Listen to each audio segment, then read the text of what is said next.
All right, looks like we're diving into some pretty heavy stuff today.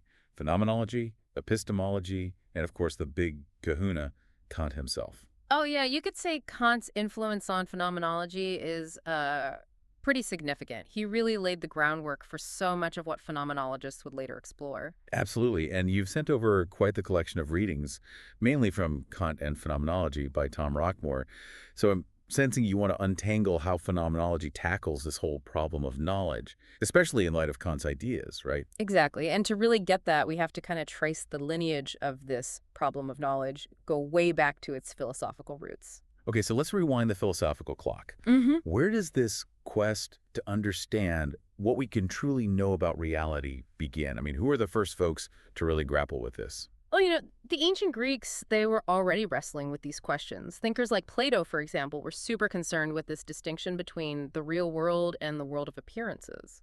Ah, yes, Plato's famous theory of forms. He argued that true reality exists in this realm of perfect, unchanging forms, right? And that the world we experience through our senses is just a pale imitation. Exactly. But what's really interesting is how differently Plato saw the relationship between these forms and appearances compared to how modern epistemology sees it. For Plato, the forms were the cause of things, but we couldn't actually know them through our senses. So the forms were like this ultimate blueprint, but we couldn't access them directly. Exactly. But then modern epistemology comes along and kind of flips this whole idea on its head. So instead of the forms causing things, we now have things causing our ideas, and it's through these ideas that we're supposed to know the world. Exactly. And this shift in thinking about ideas is really important here. For Plato, ideas were like these perfect exemplars existing independently, but in modern thought, ideas become these representations, like mental images that are supposed to mirror the world. Ah, so this is where that whole problem of representation comes in. How can we be sure that our mental images, these representations, actually correspond to the world as it really is? It's like, how do we know if the picture in our heads matches the real thing? Precisely. And even someone like Descartes, who's often seen as ushering in modern philosophy, kind of muddles this distinction. He uses the term idea in a way that's both Platonic and modern, which makes him a tricky figure to pin down. So we have this transition from forms to representations, and then philosophers like Locke, Berkeley, and Hume come along trying to solve this representational puzzle.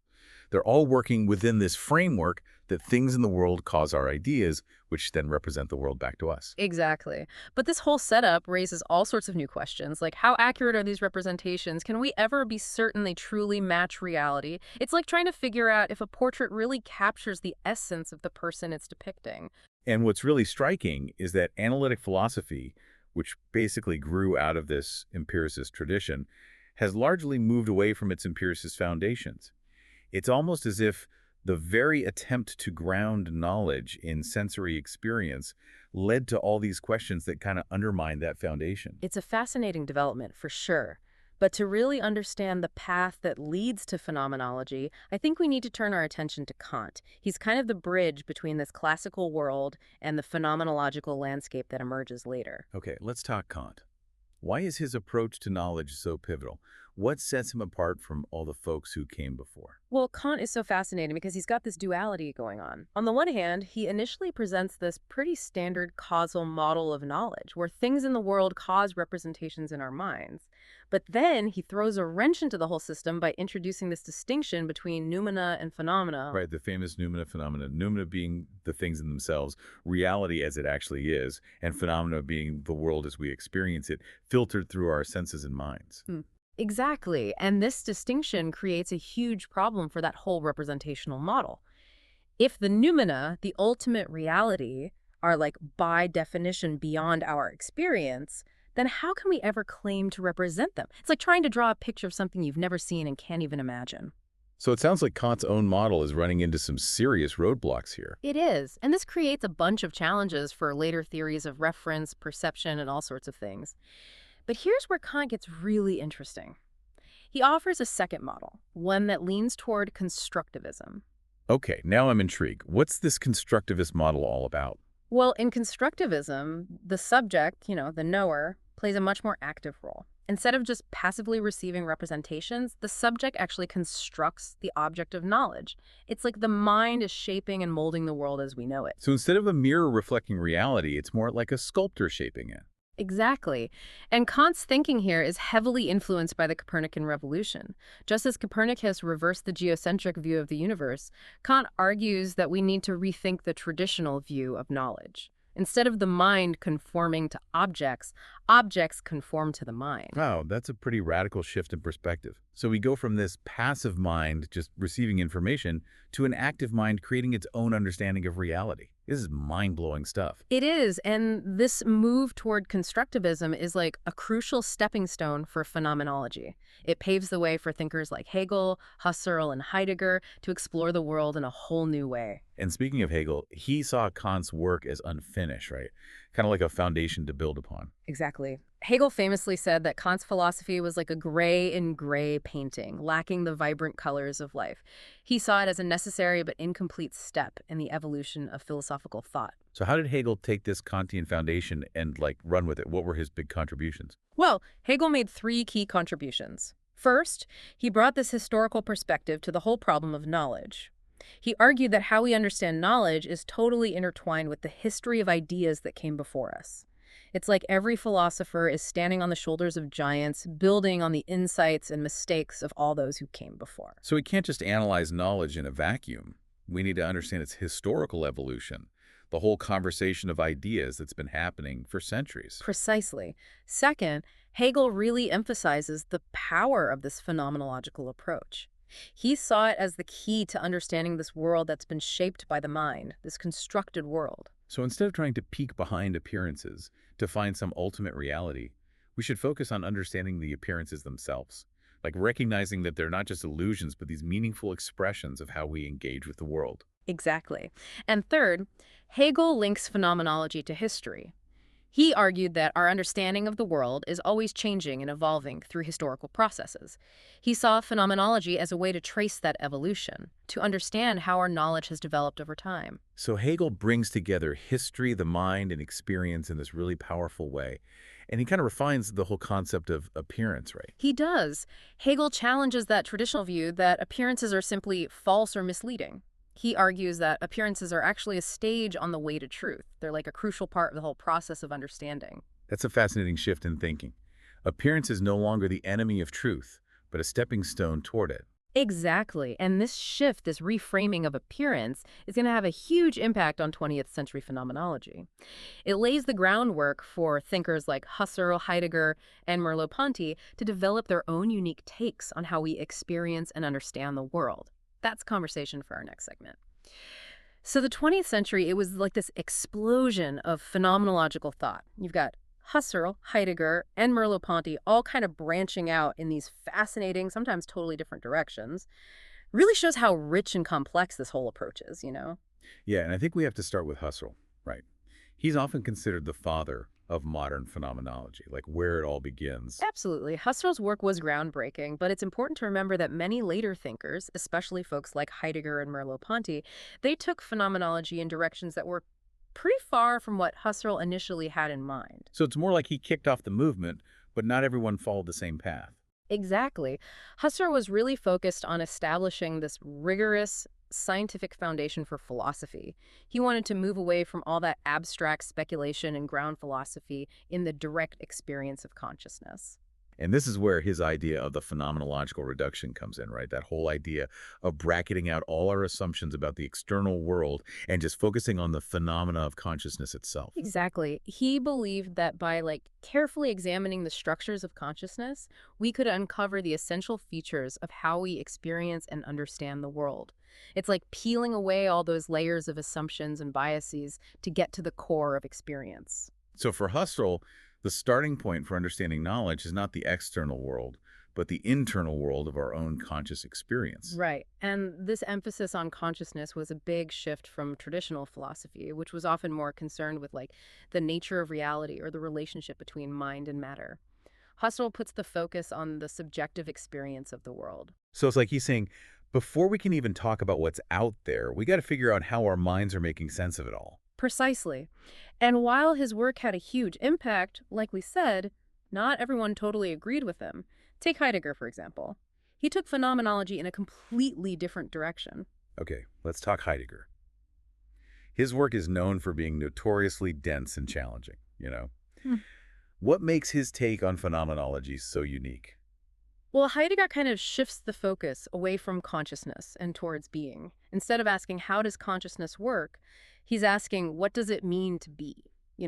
He saw phenomenology as a way to grapple with this fundamental question of existence itself. So it's less about how our minds work and more about the nature of existence, of what it means to be in the world. Exactly. He was really interested in how we as human beings are thrown into this world, how we encounter things, engage with them, and ultimately how we face our own finitude, our own mortality. And his concept of Dasein, that's like central to his thinking, right?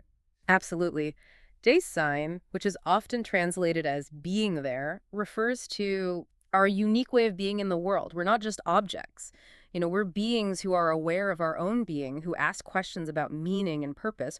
We're constantly interpreting and making sense of our existence. It's like we're always already engaged with the world, not just these detached observers standing outside of it. Precisely. And Heidegger saw this engagement, this being in the world, as the foundation for understanding things like knowledge, truth, even reality itself. For him, our understanding of these concepts is always situated within our own lived experience. And of course, we can't talk about Heidegger without addressing the elephant in the room, his connection with the Nazi Party. It's a complicated issue that's caused a lot of debate about, well, about the ethical implications of his philosophy. Yeah, it's a sensitive and challenging topic. While we won't dive into the specifics of his political life, it's important to acknowledge that his involvement with Nazism raises serious questions about the connection between philosophy and politics, the responsibility of intellectuals, and the potential for ideas to be used for both good and bad. It's a stark reminder that philosophy doesn't exist in a vacuum. You know what I mean? Yeah. Ideas have consequences in the real world. It's crucial to engage with them thoughtfully and critically. Definitely. So, moving on to another big name in phenomenology, we have Merleau-Ponty. He brought the body back into the picture, challenging both Husserl's focus on consciousness and Heidegger's emphasis on being. Okay, let's talk Merleau-Ponty. He's known for his work on perception, right? Yeah. What makes his approach so different? Well, Merleau-Ponty argued that we can't really grasp knowledge or being without taking our embodied experience into account. He criticized both Husserl and Heidegger for putting too much emphasis on the mental or the abstract. So for him, it's not just a mind thinking about the world, it's a body actually moving through it, interacting with it. Exactly. His concept of the primacy of perception emphasizes that our primary way of being in the world is through our senses, through our physical engagement with our surroundings. And that whole idea of the lived body is central here too, right? Our bodies aren't just objects, they're subjects of experience, actively shaping how we understand the world. You got it. For Merleau-Ponty, the body isn't separate from the mind. It's a crucial part of our being in the world. He argued that we actually know the world through our bodies, through our movement, our senses, all of it. It's a very holistic way of looking at perception and knowledge. So to sum it up, we've got Husserl focusing on consciousness, Heidegger on being, and Merleau-Ponty bringing the body back into focus. Three very different approaches, but all grounded in this phenomenological drive to understand experience from the inside out. And it's this diversity that makes 20th century phenomenology so interesting. It really shows how rich and dynamic this whole way of thinking is. And despite their differences, they all share this commitment to exploring the world as we actually live it, understanding those nuances of experience, and challenging traditional philosophical ideas about knowledge, truth, and reality. It's like phenomenology gave philosophers a new toolkit, a new way of looking at and questioning the world. And that's why it's still so relevant today. Phenomenology has influenced not just philosophy, but fields like psychology, sociology, even literature and art. It connects with this basic human desire to make sense of our own experience. This journey through the evolution of phenomenology has been amazing, but we still need to kind of bring it all together, see what these different threads mean for how we understand knowledge. Ready for that final synthesis? So let's bring it all back together now. Remember that critique of representationalism we were talking about? The whole idea that we can't actually be sure our representations match reality? Yeah, that classic philosophical head-scratcher. How do we know that the picture in our minds actually lines up with the world as it truly is? It's a question that's been bugging philosophers for ages. Absolutely. And even Kant, who starts off within a representational framework, ends up exposing the limits of that approach. His distinction between noumena and phenomena really highlights this gap between reality as it is and reality as we experience it. So are we stuck in this world of appearances forever, cut off from the real thing? Is true knowledge just, like, impossible? Well, not necessarily. See, while thinkers like Husserl, Heidegger, and Merleau-Ponty, they all critique representationalism, they don't all buy into constructivism. But Hegel, building on Kant's work, he presents a pretty compelling alternative, one that lays the groundwork for a phenomenological approach to epistemology. Okay, before we dive into Hegel's solution, can you remind me what constructivism actually means in this context, just to refresh my memory? Sure. Basically, constructivism in this context means that we don't just passively receive knowledge, we actively shape it. The knower, the subject, actually constructs the object of knowledge through their interactions with the world and how they interpret their experiences. So it's not like a mere passively reflecting reality, but more like we're actively building the world as we understand it through our engagement and interpretations. Perfect analogy. And Hegel takes this idea and weaves it into his historical and phenomenological approach. He sees knowledge as this dynamic, ever-changing process, shaped by both the individual mind and the broader historical and cultural context. So for Hegel, knowledge isn't static, it's not fixed. It's this ongoing conversation between our minds, our experiences, and the historical and cultural frameworks that shape our understanding. Right. Exactly. And the really important point here is that Hegel's constructivism doesn't trap us in a purely subjective world.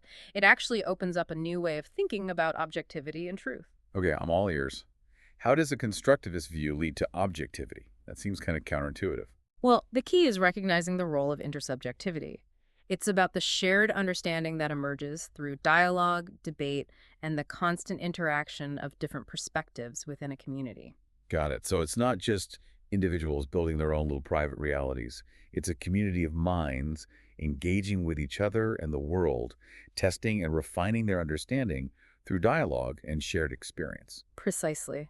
And through this continuous process of engagement and critical reflection, we can reach a kind of objectivity that's grounded in shared experience and the validation of knowledge claims by others. It's not about some absolute God's eye view of truth, but rather a dynamic understanding that emerges through the collective effort of a community of inquirers. Wow, that's a really insightful way to look at it. Yeah. So instead of trying to get rid of subjectivity completely, we actually embrace it as a crucial part of how we know things. It's through the interaction of different perspectives that we can actually move closer to a more robust and objective understanding of the world. Exactly. And this Hegelian approach, with its focus on history, intersubjectivity, and the evolving nature of knowledge, gives us a really strong framework for a phenomenological epistemology. It recognizes the limits of representationalism, but still offers a path towards a more dynamic and nuanced understanding of what knowledge and truth really are. This has been an incredible journey. We've gone from Plato's forms through the complexities of modern representationalism, seen Kant's shift towards constructivism, and explored Hegel's historical and phenomenological approach, and even dove into the different takes on 20th century phenomenology. Wow. It really has been a whirlwind tour. And it's all thanks to you, our listener, for bringing us these thought-provoking sources. Your curiosity led us on this incredible exploration of phenomenology and how it helps us understand the very nature of knowledge. And as always, we want to leave you with something to chew on. We've seen how knowledge can be thought of as a kind of construction, shaped by our individual minds, historical contexts, and that back and forth of ideas between people. So here's the question we'll leave you with. What does this mean for how we understand objectivity and truth in a world that's flooded with information, where different perspectives are constantly clashing, and even the idea of truth seems increasingly fragmented and uncertain? It's a really important question, especially now in our age of information overload and echo chambers. Phenomenology, with its focus on lived experience, meaning-making, and the crucial role of intersubjectivity, it offers valuable tools for navigating this complex world. It can help us reach a richer, more nuanced understanding of the world and our place in it. So keep those intellectual gears turning, folks. Keep exploring, questioning, and engaging in that vital dialogue that moves our understanding forward. Until next time, happy deep diving.